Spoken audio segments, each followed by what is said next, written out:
آج کل ہمارے سماج اور معاشرے کا ہر انسان پریشان ہے۔ کوئی اپنے کاروبار کے مسئلے کو لے کر پریشان رہتا ہے، کوئی اپنے اولاد کے مسئلے کو لے کر کے پریشان رہتا ہے، کوئی اپنی زندگی کے دیگر مسائل کو لے کر کے پریشان رہتا ہے۔ سنیے میرے دوستو، اگر آپ اپنی زندگی کے کسی بھی مسئلے کو لے کر کے پریشان ہیں، اگر آپ کو چین نہیں ملتا ہے، اگر آپ کے دل کو سکون نہیں مل رہا ہے، اگر آپ کو راتوں میں نیند نہیں آ رہی ہے، اگر آپ بے چین ہیں، اگر آپ کو ہگل بھگل ہوتا ہے، تو میرے دوستو اللہ نے ہمیں یہ سبق دیا ہے کہ تم اللہ کے ذکر میں لگ جاؤ۔ اللہ اکبر۔ آپ کی ہر پریشانی ختم ہو جائے گی، آپ کی ہگل بھگل بھی ختم ہو جائے گی۔ اللہ کے ذکر کے اندر وہ پاور ہے، وہ طاقت ہے کہ دلوں کو سکون ملتا ہے۔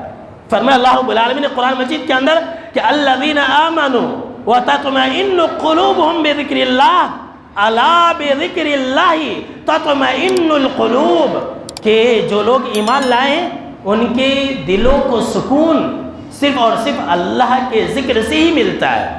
اللہ نے فرمایا کہ اے لوگوں سن لو، الا بذکر اللہ تطمئن القلوب، اس بارے میں کوئی شک ہی نہیں کہ دلوں کا اطمینان و سکون یہ اللہ کے ذکر ہی میں رکھا ہوا ہے۔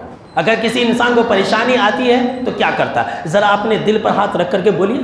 اگر کسی انسان کو پریشانی آتی ہے، اس کو ہگل بگل ہوتا ہے، تو ہر انسان اپنی اپنی عادت کے مطابق کام کرنا شروع کر دیتا ہے۔ اگر کسی کو سگریٹ پینے کی بیماری ہے، عادت ہے، تو بولتا ہے مجھے آج بہت ٹینشن ہے، دل گھبرا ہو رہا، ذرا سگریٹ پینا۔ کیا میں غلط بول رہا ہوں؟ ہے کہ نہیں ایسا؟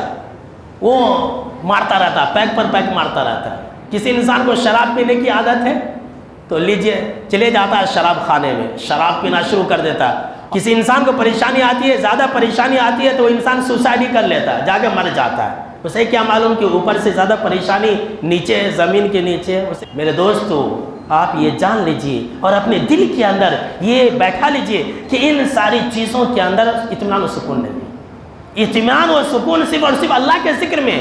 یہ ہم کو اور آپ کو لگتا ہے، اس کی میں آپ کو ایک مثال دیتا ہوں کہ یہ جو لوگ کہتے ہیں نا کہ ہم کو ایسا کرنے میں سکون ملتا ہے، سب جھوٹی بات ہے۔ ایک سمجھ لیجیے کہ تسلی کیسے، ایک مثال سمجھ لیجیے کہ ٹھیک ویسے ہی کہ اگر کوئی بچہ رو رہا ہے، ماں گود میں لی ہے، اب ماں اسے دودھ نہیں پلانا چاہ رہی ہے ابھی، تو ماں کیا کرتی ہے؟